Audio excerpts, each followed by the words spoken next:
Hai, selamat siang parents. Siapa nih yang anaknya di rumah suka susah untuk diajak belajar?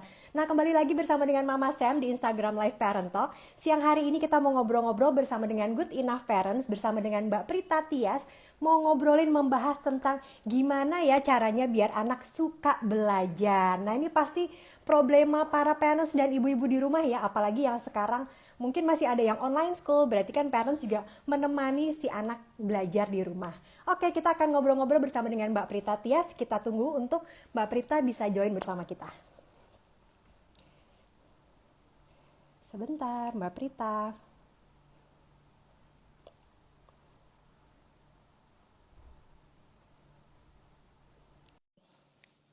Hai Mbak Prita, aku udah accept ya.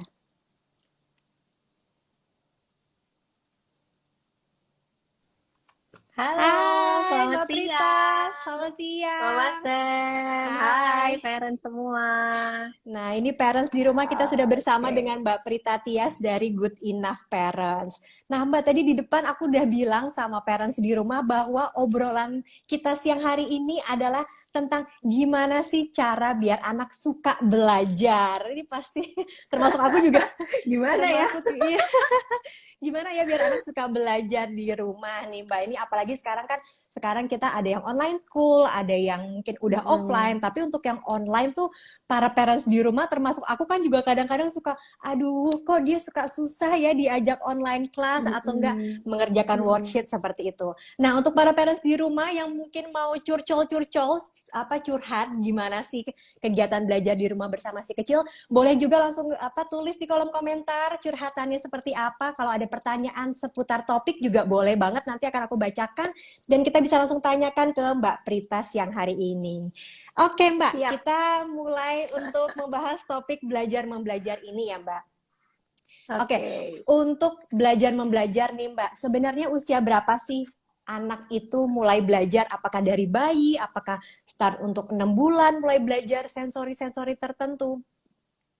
Iya, iya, iya. Iya deh, Mm-mm, ini ya kata belajar itu tuh mm-mm. kayaknya perlu kita clearkan lagi nih parents sama Mama Sam ya. Jadi Oke. aku setuju banget sih tadi Mama Sam bilang apakah perlu dari bayi sebenarnya belajar. Mhm, Nah, perlu banget gitu ya, perlu banget. Nah, jadi sebenarnya gini nih, kenapa sih kok dari bayi kita perlu mengajari bayi atau mungkin kita enaknya tuh bilang perlu kasih stimulasi sama bayi gitu ya. Nah, mhm, ibaratnya kayak kita tuh bangun rumah kan nggak bisa tuh ujuk-ujuk kita pengen oh interiornya bagus iya, atau kayak apa namanya furniturnya di dalamnya mhm, kayak apa gitu ya. Tapi kan kalau kita mhm, mau bangun mhm, rumah kita mikirin dari fondasinya nih kuat apa enggak, mhm, strukturnya gimana. Nah, sama deh oke, sama anak-anak kayak gitu. Sebagai contoh mhm, misalnya aku ambil mhm, contoh belajar bahasa misalnya ya.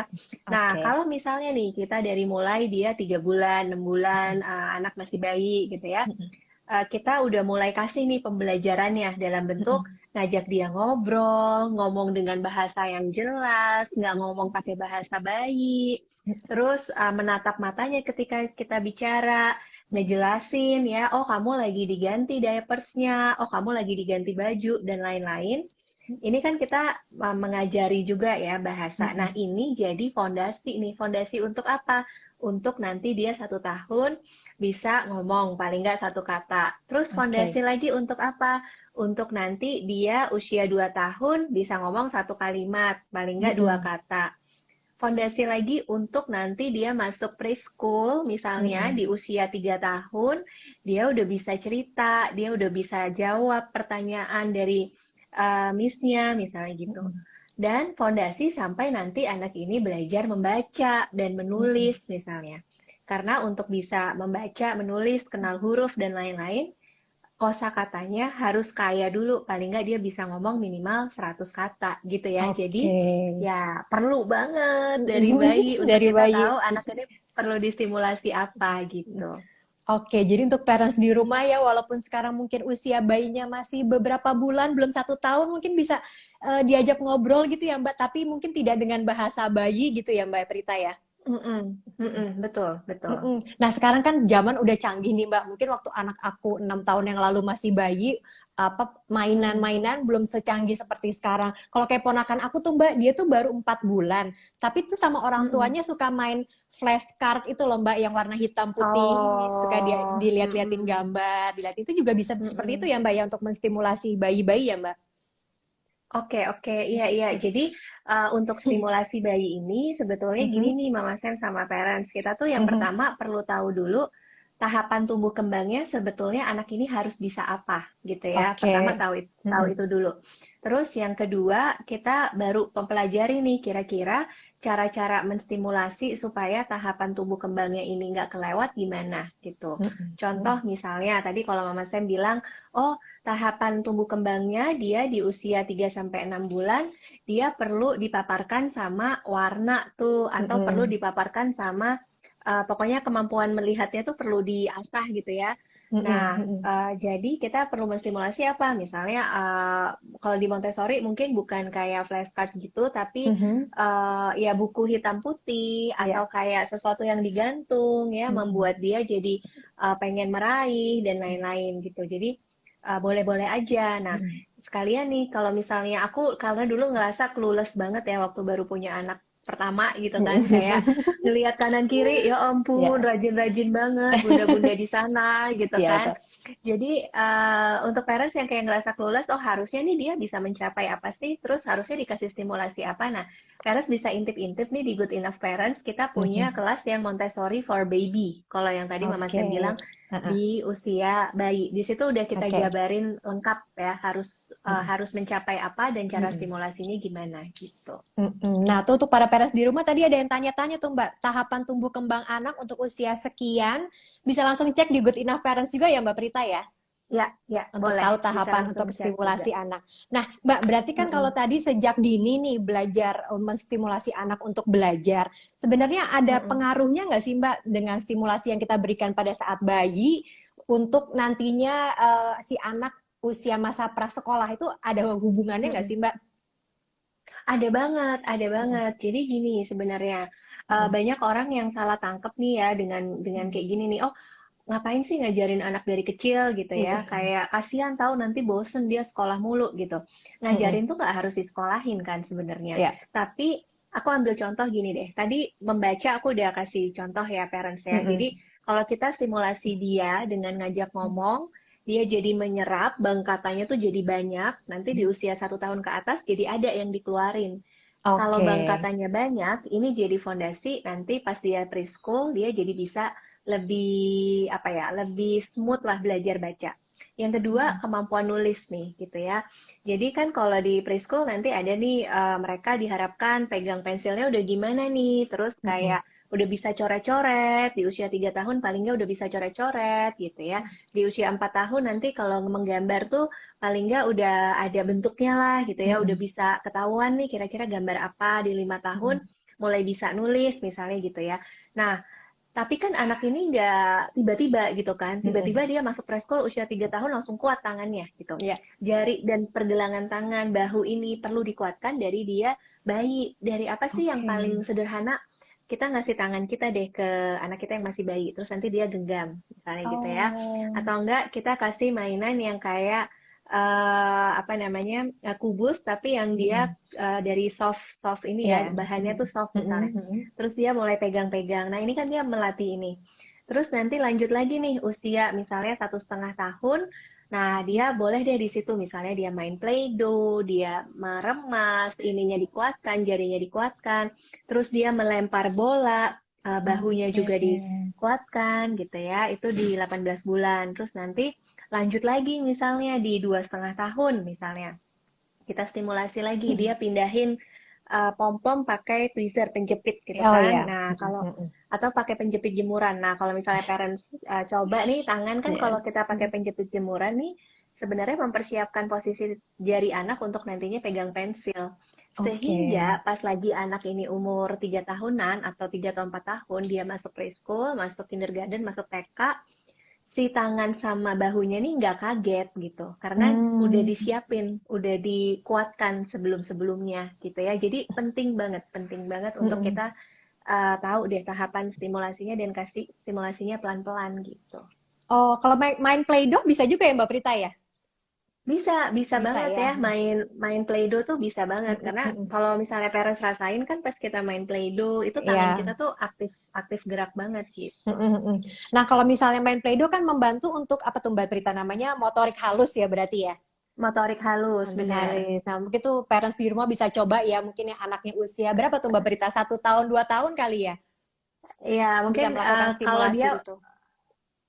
sebenarnya kalau mulai dari 15 bulanan kita buat Mm-mm, DIY Play-Doh karena kan biasanya masih mm-mm, masukin ke mulut ya. mm-mm, Itu mm-mm, aman. Tapi kalau kita mm-mm, beli Play-Doh yang di pasaran mungkin ya 2 tahunan gitu ya, 2 tahun ke atas kita pastiin dulu dia udah nggak suka makan-makan tuh segala sesuatu dimakan gitu ya. Jadi mm-mm, mm-mm. bisa bisa aja kok. Oke, nah biasanya nih Mbak, waktu anak aku masih kecil tuh aku ada rutinitas untuk setiap sore bikin kayak DIY pakai em, beras-beras yang dikasih warna itu loh Mbak. Heeh, Kayak gitu juga heeh, bisa ya heeh, Mbak ya heeh. untuk main-main Play-Doh karena Bisa. pengennya apa sih biar dia juga tangannya ada sensori motorik halusnya biar terangsang gitu kan ya Mbak ya, pegang-pegang Iya, pasir, bisa iya. pegang-pegang beras, tadi juga bisa bermain Play-Doh. Ada banyak cara ya parents di rumah mungkin tidak harus beli, mungkin di rumah ada apa bisa juga dibikin jadi permainan ya Mbak Prita. Benar, benar. Atau aku nambahin satu lagi nih, Ah, ah. kalau tadi kan Mama Sam bisa bilang nggak harus beli gitu ya, aku setuju Mm-mm, banget mm-mm. sih. Jadi Mm-mm, salah satunya nih, kalau yang di Montessori gitu ya, mm-mm, biasanya aku sama Mbak Damar Wijayanti jelasin di workshop yang mm-mm. Montessori Inspired yang untuk Ya. 1 sampai 3 tahun. Nah, di situ kita jabarin semuanya ide aktivitas gitu ya, yang untuk bisa Wah. memperkuat semua nih, mulai dari motorik halus, motorik kasar, bahasa, Mm-mm, mm-mm. mempersiapkan dia untuk matematika gitu ya. Nah, kalau tadi motorik halus, salah satunya bisa kita ngajarin anak untuk menyendok atau Oh menuang. iya, Jadi benar. kalau dia bisa misalnya pakai beras atau dia pakai snacknya dia gitu ya, Mm-mm, mm-mm, bisa berlatih menyendok, bisa berlatih menuang misalnya mm-mm. gitu. Atau kalau dia udah usia 2,5 tahun ke atas, bisa coret-coret gambar bebas tapi posisinya berdiri dulu nih parents. Jadi entah pakai Oh, kertas papan tulis. ditempel gitu Oke. ya, atau papan tulis Mm-mm, gitu ya. mm-mm. Karena anak di usia ini nih, 2, 2,5 tahun itu Mm-mm. biasanya masih suka nggak bisa lama nih kalau posisinya begini gitu, nggak nyaman buat badannya Oh, dia. oke. Kalau berdiri itu lebih lebih nyaman gitu. Nah, terus faktor kedua nih, Mama Sam, kalau Mm-mm. misalnya gimana sih biar anak senang belajar gitu ya? Kita mesti perhatikan juga nih, tadi kita ngomong motorik halus ya, kita mesti Mm-mm. perhatikan alat yang dia pakai cocok nggak sama kemampuannya saat itu. Contoh Oh, misalnya ya, oke. ya misalnya kita ngomong, oh aku pengen anakku nanti tuh pede kalau pas dia latihan worksheet atau latihan menulis misalnya. Mm-mm. Berarti kan dari mulai dia umur 2 tahunan gitu, dia mulai dibiasakan untuk misalnya menggambar bebas. Nah, Mm-mm. tapi kalau dia baru-baru mulai nih pegang alat tulis, kita mesti perhatikan. Mulai dari yang besar dulu gitu ya, misalnya spidol besar. Mm-mm. Dan usahakan yang nggak butuh usaha keras tuh bisa langsung kegambar gitu, seret gitu. Mm-mm. Jadi dia kayak ada rasa puas dulu gitu kan. Oke. Nah, nanti pelan-pelan baru pindah, misalnya pensil, tapi yang pensil yang segitiga itu ya, yang triangular Iya. pensil itu, baru nanti ke pensil yang biasa gitu. Jadi perlu banget sih menyesuaikan media yang dipakai sama anak gitu. Wah, tuh parents di rumah udah dicek belum nih peralatan menggambar si kecil di rumah udah sesuai sama usianya atau belum gitu ya Mbak Prita ya? Benar-benar. Ya, misalnya kayak krayon mungkin yang lebih besar biar grabnya si anak juga lebih baik. Seperti itu bisa ya Mbak ya? Benar-benar bisa, bisa Mm-mm. banget. Nah, tadi kan kita udah ngomongin tentang itu. Nah, sekarang kita mau ngomongin untuk anak yang udah lebih besar sedikit nih Mbak. Tentang umur mungkin 3 tahun sampai 5 tahun masa anak prasekolah. Nah, gimana sih sebenarnya caranya untuk bikin suasana belajar yang menyenangkan untuk si anak? Soalnya biasanya nih Mbak, kalau misalnya anak udah rewel dikit, mamanya nih suka terpancing emosi yang akhirnya menjadikan suasana belajar jadi kurang menyenangkan. Itu gimana sih Mbak? Heeh, heeh. Iya, jadi ini sebenarnya penting banget, tapi aku sebagai mama-mama juga ya ngerasain gitu ya. Ya, Kalau ini tuh seringkali menantang. Nah, sebenarnya oke. gini parents, yang pertama yang semoga bisa sedikit menenangkan, maksudnya kayak bikin kita bisa berusaha lebih sabar adalah Oke. parents ketahuilah kalau di usia dini ini anak itu kayak pertama kali nih kenal sama pembelajaran yang lebih terstruktur gitu ya. Oke, Pembelajaran yang lebih terstruktur tuh salah satunya sekolah misalnya gitu ya. oke. Jadi dia pertama kali nih kenal bahwa oh kalau missku bilang gitu berarti aku harus bikin ini. Oh kalau guruku bilang itu berarti aku harus bikin ini. Oh ini tuh namanya A. Oh ini tuh namanya angka satu. Oh ini tuh harus dihitung dan lain Nah, sebagainya gitu ya. iya.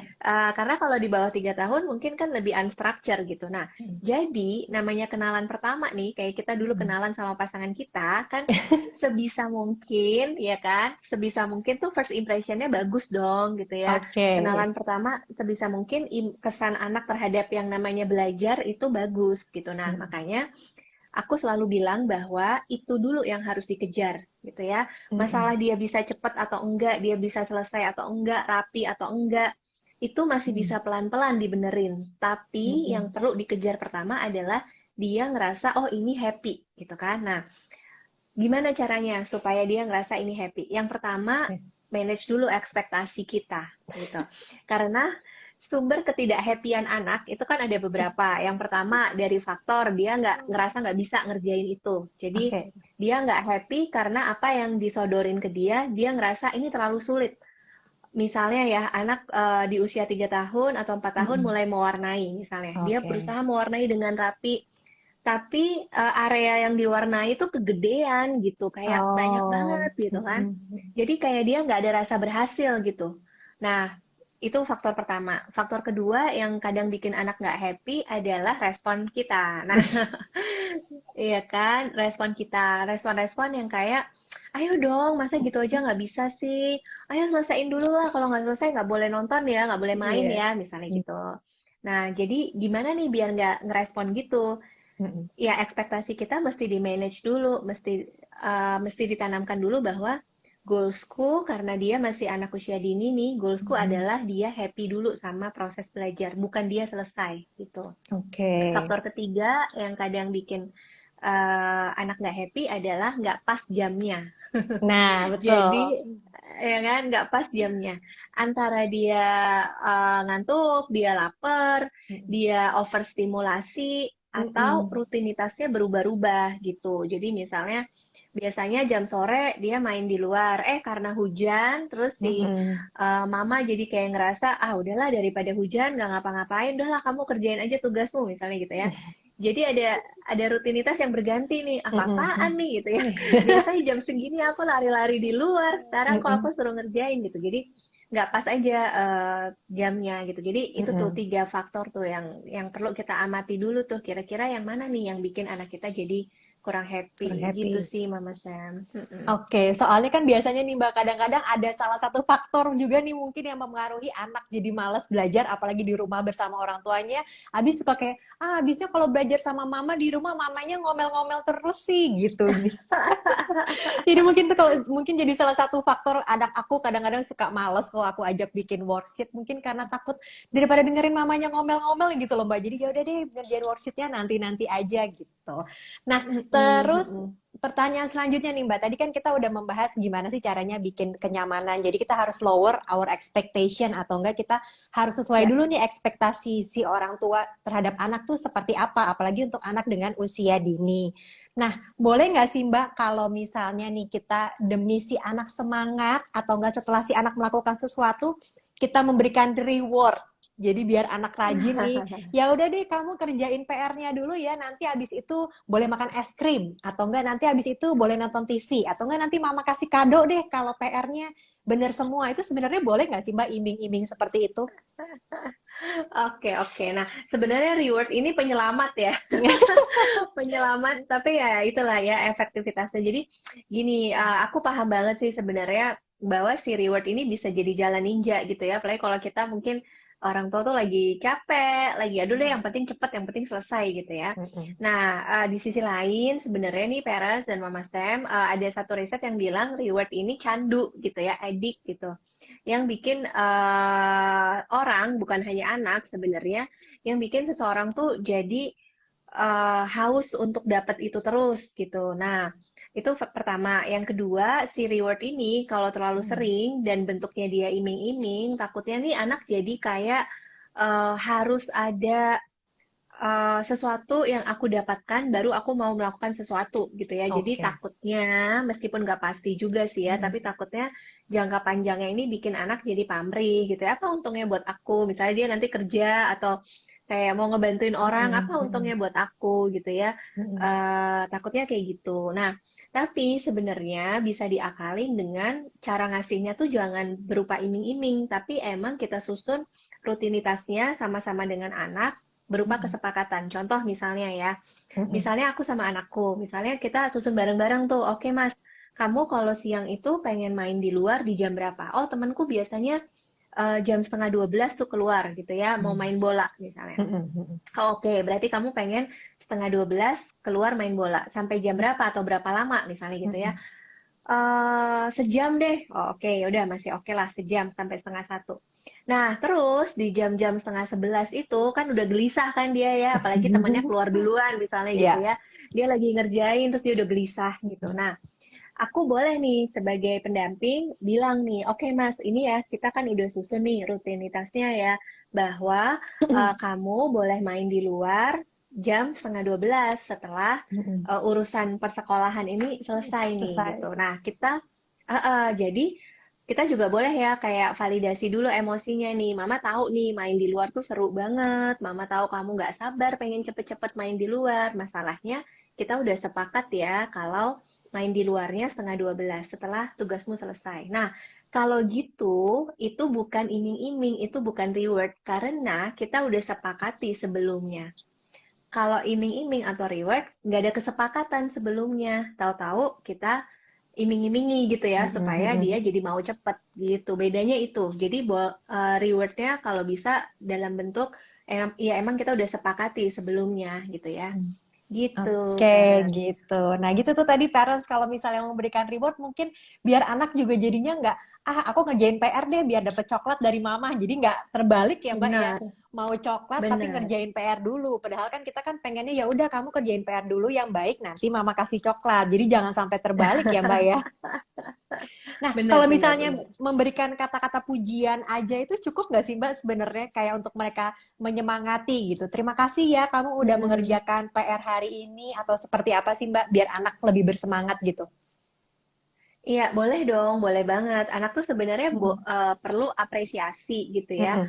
Perlu Mm-mm. apresiasi. Bahkan kan ada satu teori tentang perilaku manusia, bukan cuman Mm-mm. anak gitu ya, Mm-mm. menyebutkan kalau seseorang itu akan cenderung mengulangi perbuatannya kalau misalnya dia dapat reinforcement positif atau penguatan positif gitu ya. Jadi misalnya Mm-mm. kita nih masak gitu ya, ibu-ibu masak, terus misalnya Mm-mm. dipuji deh sama pasangan gitu ya, Iya. aduh jadi males GoFood nih gitu ya, apa jadi males jajan, Iya, iya. jadi pengen makan makanan di rumah aja, jadi membuat Mm-mm. kita termotivasi. Nah, Oke. tinggal hati-hati aja nih dalam memberikan pujiannya. Nah, kalau Mm. bisa, nah ini biasanya aku sampaikan di kelas positif disiplin ya, parents. Jadi Mm-mm. kalau Mm-mm. misalnya Mm-mm. parents mau penasaran nih cara ngomong yang benar kayak gimana, biar nggak ngebentak kayak gimana, nah itu kita Mm-mm. diskusikan di Mm-mm. positif disiplin. Nah, jadi gini, pujian ini kalau bisa bukan yang berupa hasil atau result, tapi pujian Mm-mm. sebaiknya berupa usahanya. Nah, tadi contoh dari Mama Sam tuh Oke. bagus banget tuh kayak kita bilang, oke terima kasih ya, Mama tahu itu sulit, tapi kamu berusaha ngerjain gitu ya. Nah, Mm-mm. jadi kamu berusaha ngerjain. Yang dihindari adalah pujian-pujian yang kayak gini nih, misalnya, aduh kamu tuh emang anak yang pinter banget deh. Itu kamu selesai semua, bener semua. Iya, mama tahu kok kamu tuh pinter banget gitu. Nah, Mm. ya mungkin sekali dua kali masih nggak apa-apa ya. Tapi Iya, kalau terlalu iya. sering kita memberikan pujian yang pinter banget, kamu keren banget, nggak ada yang salah, gitu dong anak mama, nggak ada yang Oh. salah, atau gitu dong mewarnainya yang rapi, baru deh itu Mm-mm. anak mama dan lain-lain gitu ya. Mm-mm. Takutnya si anak ini tuh jadi, oh berarti kalau aku salah, aku nggak pinter ya. Oh berarti Oke. yang dinamakan bagus tuh kalau benar semua gitu ya. Nah itu yang Mm. dihindari. Yang disarankan ya kita bisa bilang kayak wah kayaknya kamu ini ya apa namanya berusaha banget ya, atau kayak kita tanya, oh, dari yang kamu kerjain tadi, mana yang paling Mm. sulit gitu ya? Mm. Oh, meskipun sulit, kamu coba buat jawab ya gitu ya. Jadi Mm.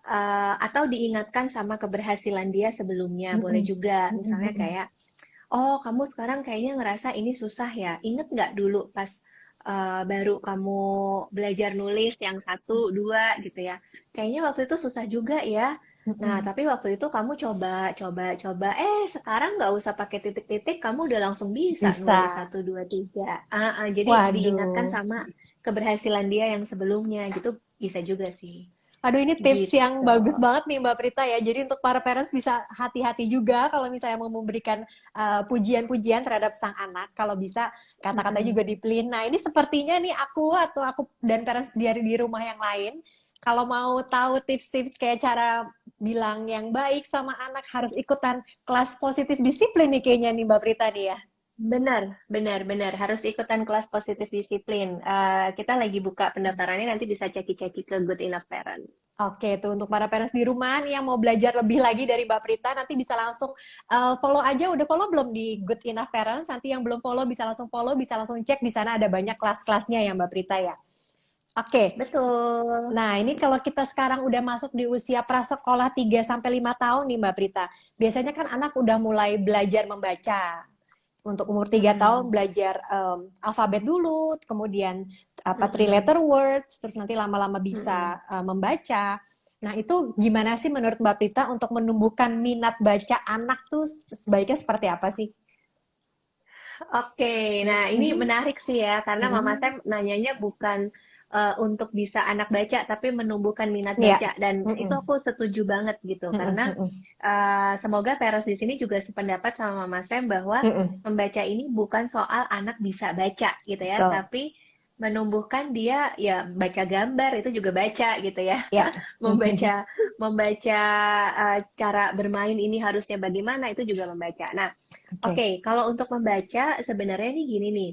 Yang pertama, tahapannya gitu ya, perlu ada Mm-mm. nih beberapa hal yang kita perlu amati dulu dari anak-anak. Dia udah cek apa, udah bisa belum gitu ya. Misalnya yang pertama, Mm-mm. anak memahami minimal 100 kata. Udah bisa belum gitu ya. Anak Mm-mm. dapat berkomunikasi dua arah. Nah, terus atau anak bisa memahami kalau kita bacain buku cerita, dia paling nggak udah bisa nangkep, bisa nyeritain lagi maksud dari cerita Oke. itu. Mm-mm. Terus kalau untuk shape gitu ya, bentuk-bentuk segitiga, persegi, persegi panjang dia udah hatam lah gitu ya. Terus dia bisa mengklasifikasi objek, kesamaannya apa, Mm-mm. perbedaannya apa gitu. Nah itu di antara itu paling nggak ada 4 poin lah yang anak itu udah bisa kita udah bisa cek gitu. Nah baru Mm-mm. kalau itu udah berarti anak tuh udah siap untuk kita ajarin teknisnya membaca gitu. Oke. Nah teknis membaca kayak gimana nih? Nah, kalau di Montessori dan aku rasa sih banyak metode juga pakai yang sama ya. Kita namanya Mm-mm. metode fonik. Nah, ini menurutku kunci nih anak itu pas dia kenalan sama fonik. Fonik itu misalnya gini ya, kalau aku ambil contoh yang bahasa Indonesia ya, misalnya Mm-mm. kita mau ngomong mama misalnya. Nah, Mm-mm. depannya itu kan bukan m, ya kan? Supaya dibacanya jadi mama. Jadi Ya. untuk mama. Nah, ini foniknya tuh nya ini. Nah, biar menyenangkan, biar anak ketagihan belajar, awal-awal kayak gini nih, anak perlu tahu benda konkretnya. Nah, jadi Hmm. kalau di Montessori, di kelas Montessori Inspire 1 sampai 3 tahun dan 3 sampai 6 tahun, kalau teknis Mhm. membaca ini parents ada di Montessori Inspired yang 3 sampai 6 6 tahun tahun. gitu ya. Jadi Oke. kalau anak kita udah 2 tahun 8 bulan, 2 tahun 9 bulan langsung aja ikut yang 3 sampai 6 tahun. Nah, Mhm. ini kita ada yang namanya keranjang fonik gitu ya. Jadi satu satu box isinya barang-barang A sampai Z. Oke. Ada misalnya miniatur apel atau kalau kesusahan pakai gambar deh. Gambar Mhm. apel, gambar bebek, gambar cherry, gambar domba misalnya gitu Mhm. ya. Terus kita bisa kenalin pakai lagu atau kita tunjukin barangnya. Jadi anak itu nggak berasa diajarin gitu ya, dibandingkan kita langsung kasih worksheet, ya udah pokoknya sekarang latihan nulis huruf A, Mhm. A gitu. Dia nggak tahu maknanya, ngapain sih Mhm. nih susah-susah Mhm. gitu. Gitu ya, kalau kita hubungkan sama gambar, oh dia jadi tahu maknanya. Oh, A itu bukan cuman simbol huruf, bukan cuman alfabet loh, tapi ini untuk aku bisa menyebutkan apel. Apel. Nanti lama-lama tahap berikutnya anak akan menghubungkan tuh benda-benda di sekelilingnya.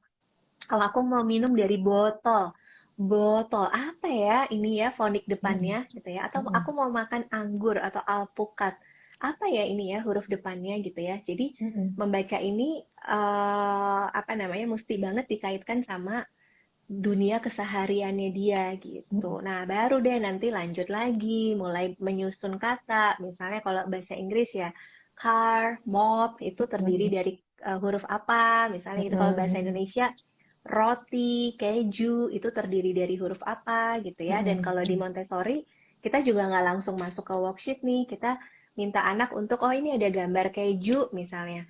Coba yuk ada huruf-huruf kita bilangnya tuh movable alphabet gitu ya, tapi intinya Ya, mah huruf huruf lepas gitu ya, yang ya, bisa ya, kita comot-comot ya. gitu ya. Mama Mm-mm. saya pasti paham banget ya. Mm-mm. Jadi oke, roti misalnya. Apa nih hurufnya? Dia ambil huruf R. Jadi tangannya nih gerak terus gitu sembari Hmm. dia belajar.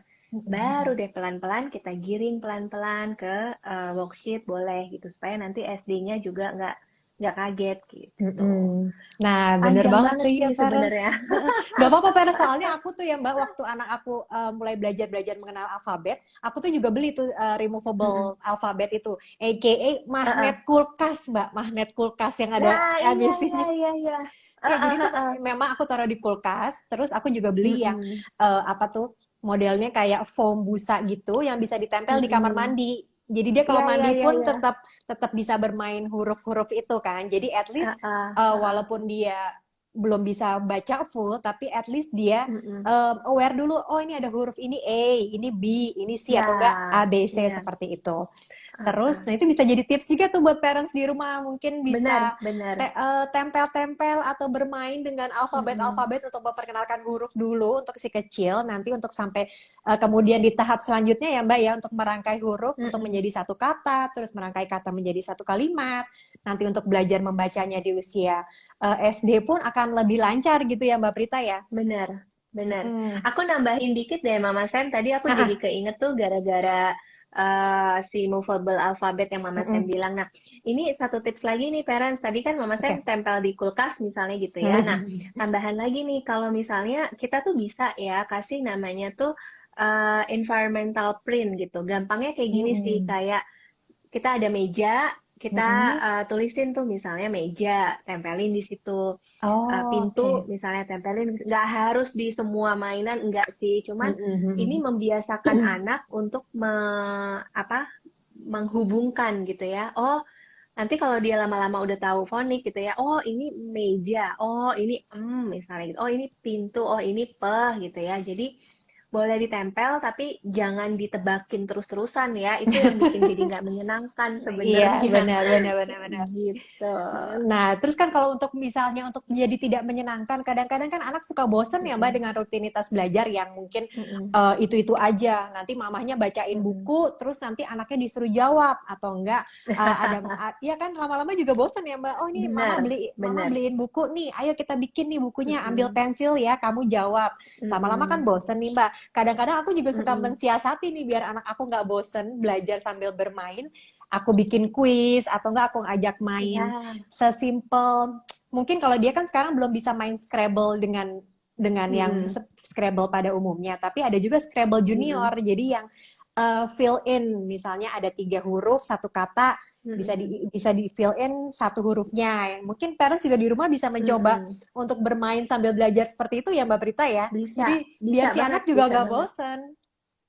Benar-benar, apalagi kalau udah masuk 5 tahun ke atas tuh biasanya udah Mm-mm. interest tuh sama board games gitu ya. Ya Tadi betul. Scrabble dan lain-lain itu bisa bisa banget. Dan mungkin aku menghubungkan dikit nih Mama Sam bahwa Mm-mm. anak itu tuh emang nggak bisa kita prediksi gitu ya. Kadang-kadang dia hobi banget nih belajar tertentu gitu. Ntar sebulan 2 bulan tiba-tiba bosen atau nggak sampai Mm-mm. sebulan 2 bulan, seminggu 2 minggu bosen gitu.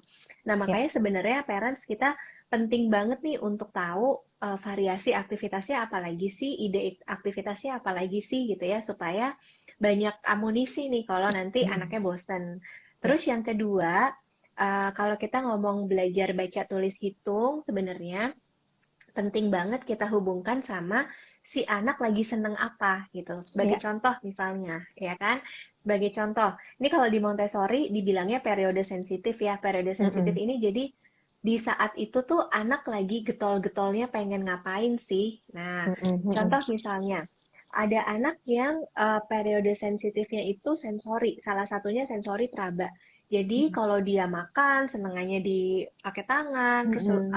apa biasanya suka ditumpahin supaya dia bisa pegang-pegang. Nah, Hmm. jadi kalau anak ini dikasih worksheet atau dibacain buku, dia kurang tertarik gitu kan. Nah, jadi Hmm. nggak ketagihan belajar kan. Nah, tapi gimana nih caranya supaya tetap masuk nih si pembelajarannya? Kita bisa misalnya sediain nampan, dikasih Mm-mm. pasir kinetik gitu ya, atau dikasih Mm-mm. garam, atau dikasih beras. Nah, tadi kan dia lagi seneng raba. Terus Mm-mm. kita kasih deh huruf di situ, misalnya huruf C, misalnya sama gambarnya apa, mau Inggris atau Indonesia, misalnya gitu ya. Mm-mm. Terus udah Mm-mm. dia raba-raba di situ sambil dia latihan membentuk huruf C, misalnya gitu. Nah, Mm-mm. jadi kita sesuaikan nih supaya anak ketagihan belajar, kita sesuaikan dia lagi minatnya apa, sama pembelajarannya kita masukin pelan-pelan. Terutama kalau masih usia 3-4 tahun ya. Biasanya kalau Mm-mm. 4 ke atas tuh biasanya udah lebih lebih adaptasinya udah lebih bagus gitu.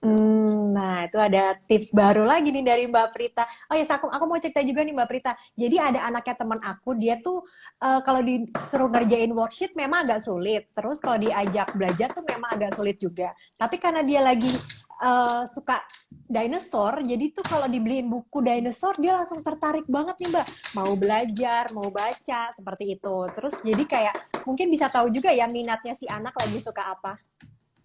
Bener, bener, bener. Ini bener banget sih. Apa namanya? Aku juga punya satu pengalaman gitu ya dari satu muridku di Bumi Nusantara yang eh ibunya nih pertama bilangnya gini nih, aduh anakku nih kabur-kabur nih kalau diajarin angka-angka gitu Iya. ya.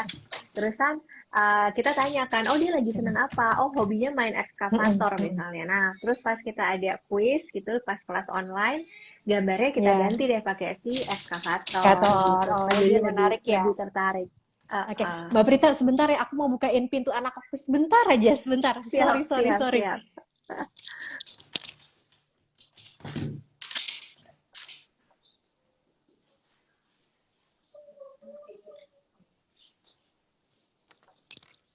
Maaf ya, parents dan Mbak Prita.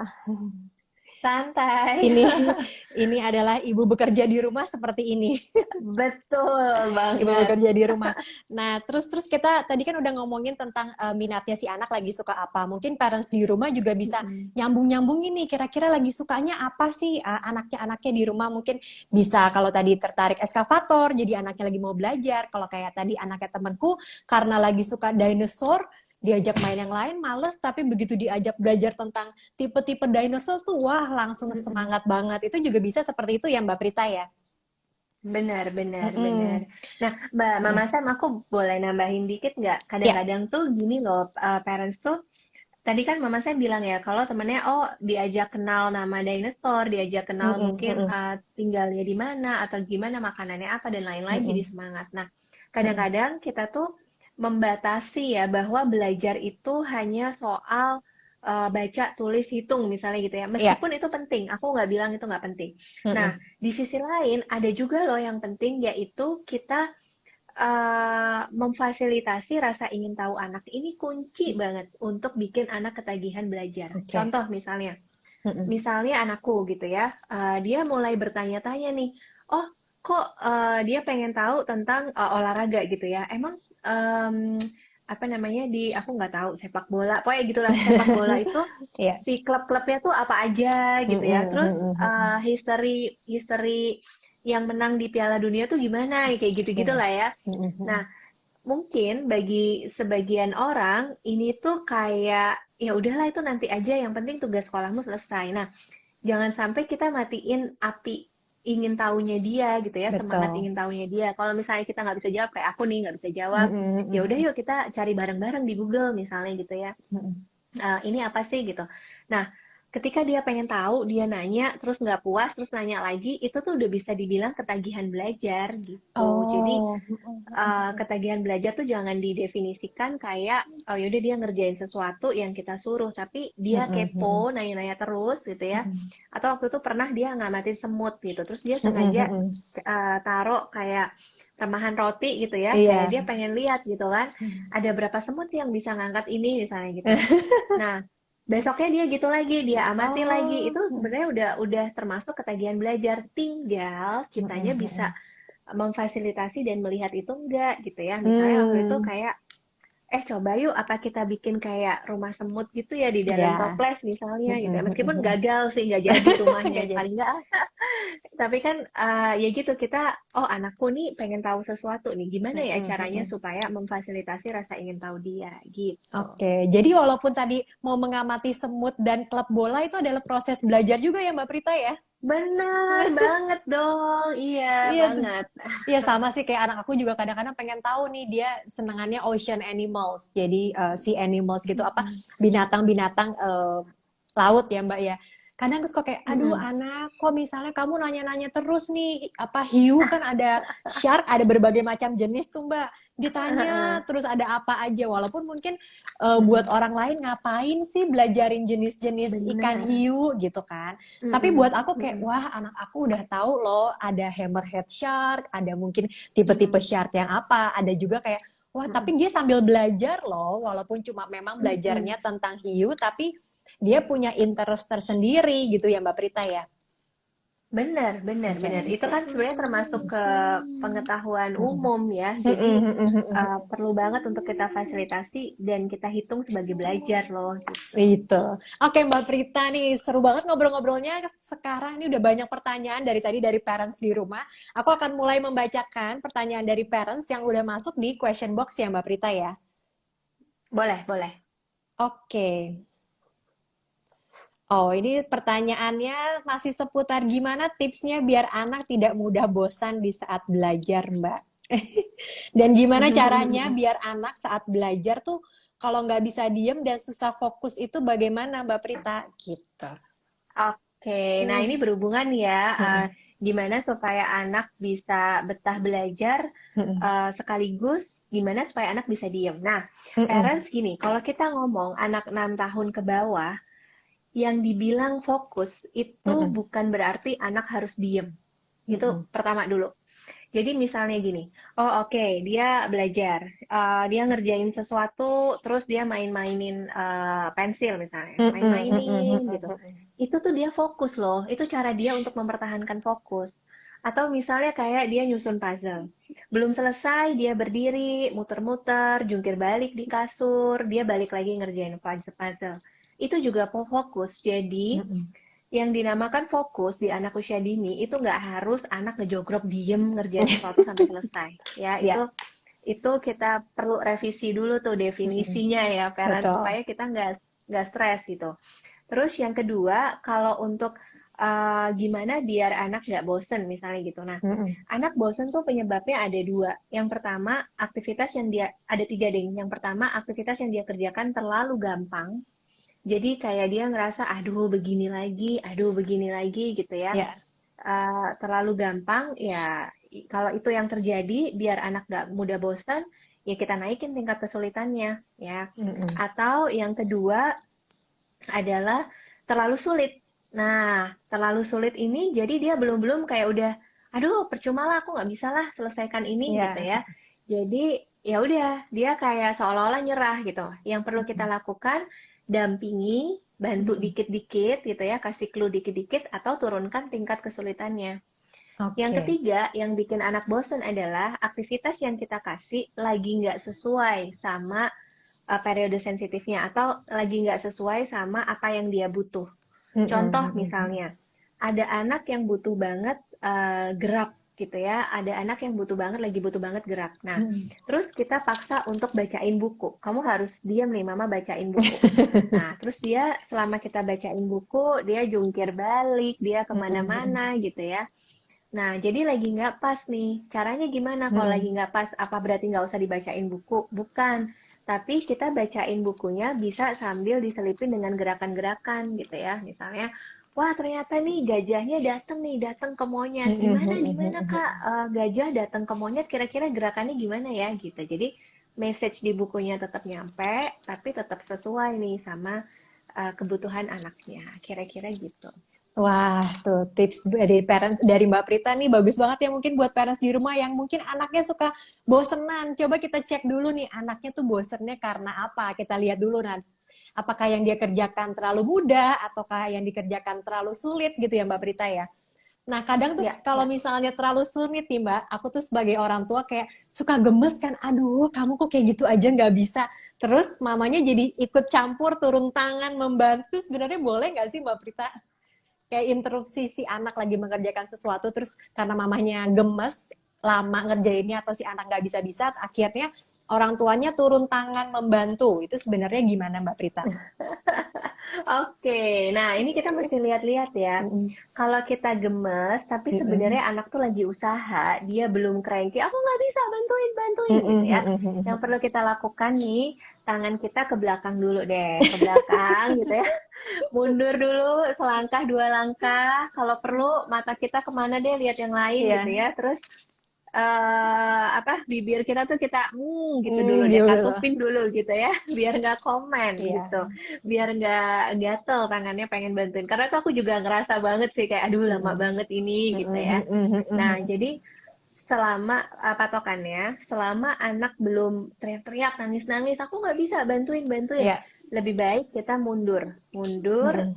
tangan kita kunci dulu supaya nggak tergoda buat bantuin sambil di pikiran kita gitu ya di pikiran kita kita tanamkan bahwa anak perlu dapat kesulitan dalam hidupnya gitu ya salah Oke. satunya kesulitan ngerjain itu dan itu Mm-mm. banyak manfaatnya buat dia gitu tapi kalau seandainya anak udah wah banget gitu ya udah nangis aku nggak bisa bantuin bantuin oh ya udah ibu dampingi ya tapi jangan Mm-mm. dikerjain gitu jadi misalnya Oke. puzzle Mm-mm. dia kesulitan sampai nangis misalnya. Jangan kita yang ngerjain, tapi kita bantu ngumpulin gitu. Oh, ini bagian Ya. kepalanya nih. Nah, atau bantu puterin puzzle-nya sehingga posisinya pas tuh. Jadi dia tinggal pasangin gitu. Jadi Mm-mm. dibantu mempermudah, tapi jangan dikerjain gitu. Oke, membantu dipermudah tapi jangan dikerjain ya. Biasanya para ibu-ibu nih di rumah udah gatel nih rasanya kan. Udah di sini mama bantuin aja, udah di sini mama kerjain aja biar cepat selesai. Seperti itu ya Mbak Prita ya.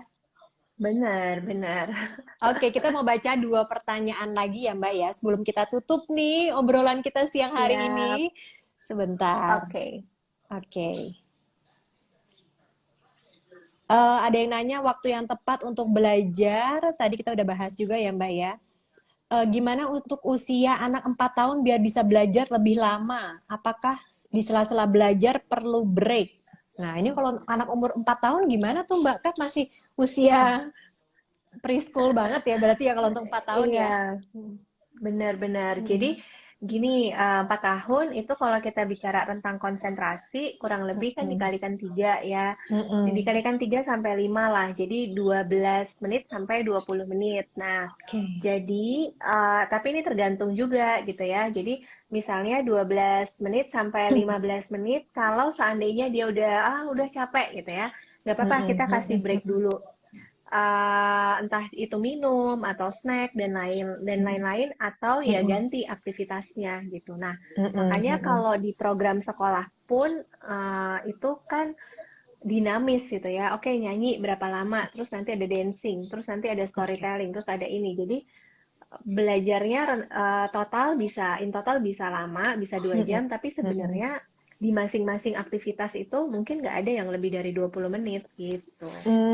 Jadi dilihat-lihat juga ya Mbak ya lagi mengerjakan apa nih si anak kalau misalnya memang Bener, udah mengerjakan satu hal terlalu lama juga kita aja sebagai orang tua kadang suka merasa bosan ya Mbak. Jadi wajar aja kalau si anak bener. juga merasa bosan ya. Nah untuk para parents di rumah dari Benar. tadi nih banyak yang tanya-tanya tenang aja nanti Instagram Live ini akan di save jadi nanti bisa ditonton lagi di Instagram Live di IGTV-nya Parent Talk. Jadi parents nggak perlu khawatir yang baru berjoin juga tadi di awal-awal aku dan Mbak Prita membahas apa udah banyak banget ya nih yang kita bahas ya Mbak Prita ya. Oke, Benar, pertanyaan benar, benar. terakhir Mbak. Pertanyaan terakhir ini ada dari Ibu Fitri Wahyumi. Mbak, gimana cara mengatasi anak yang kalau mau mulai belajar aja udah banyak drama? Oke, cara pertama cari tahu dulu kenapa dia drama. Cari Oke, tahu apa kesan dia tentang proses belajar. Itu dulu yang oke. dibenerin. Jangan-jangan dia menganggap belajar itu pasti nanti yang tadi Mama Sen bilang, pasti Mm-mm. nanti Mama ngomel, pasti nanti aku nggak bisa main, pasti nanti aku disuruh mengerjakan sesuatu yang aku nggak suka. Cara kedua, obrolin sama anaknya. Kira-kira, apalagi udah 5 tahun ya misalnya, kira-kira apa sih yang bikin kamu kayak kurang semangat kalau mau belajar? Boleh kok ceritain ke Mama dan Mm-mm, jangan mm-mm. dinasehatin. Kalau kita udah nanya gitu ya, kalau dia jawab jangan dinasehatin gitu. Oke. Nah, terus ini ada Mbak Nuca nih. Iya nih, Bumin udah mau Oke, manggil jadi meeting. yang kedua kita Aduh. obrolin sama anaknya kira-kira apa nih yang membuat dia jadi kurang semangat gitu ya. Nah, yang ketiga berarti ada yang perlu kita modifikasi antara cara ngajak kita yang kita modifikasi. Nah, ini yang biasanya kita ajarin di positive discipline. Jadi jangan tiba-tiba anak lagi main terus kita ajakin, ayo ayo udah waktunya belajar, ayo belajar gitu ya. Nggak ada anak yang seneng digituin gitu kan. Kita aja juga nggak seneng gitu kan lagi asik-asik nonton maraton gitu kan. Terus si suami, ayo ayo ayo sekarang udah waktunya masak gitu. Aduh males banget gitu. Jadi ada Iya. yang perlu kita modifikasi antara cara kita ngomong atau yang kedua ruang belajarnya atau tempat dia belajar bisa minta dia untuk pindah terserah kamu mau di mana yang membuatmu lebih Mm-mm, nyaman mm-mm. atau yang ketiga aktivitas belajarnya gitu ya jadi bisa kayak orang workout olahraga gitu ya jadi bisa ada pemanasan dulu nih sebelum tiba-tiba masuk ke tugas yang dia nggak suka gitu. Tapi mau nggak mau Mm-mm. dikerjain kalau udah 5 tahun kan mau nggak mau diminta Mm-mm. sekolah gitu kan. Iya, betul. Tapi ada pemanasannya dulu. Pemanasannya apa nih yang dia suka. Baru nanti masuk ke tugas itu gitu ya. Jadi Mm-mm. itu tadi kita coba cari tahu penyebabnya. Yang kedua kita obrolin. Yang ketiga kita modifikasi gitu. Oke, wah ini karena Mbak Prita udah ada panggilan meeting nih dari Bumi Nuca nih.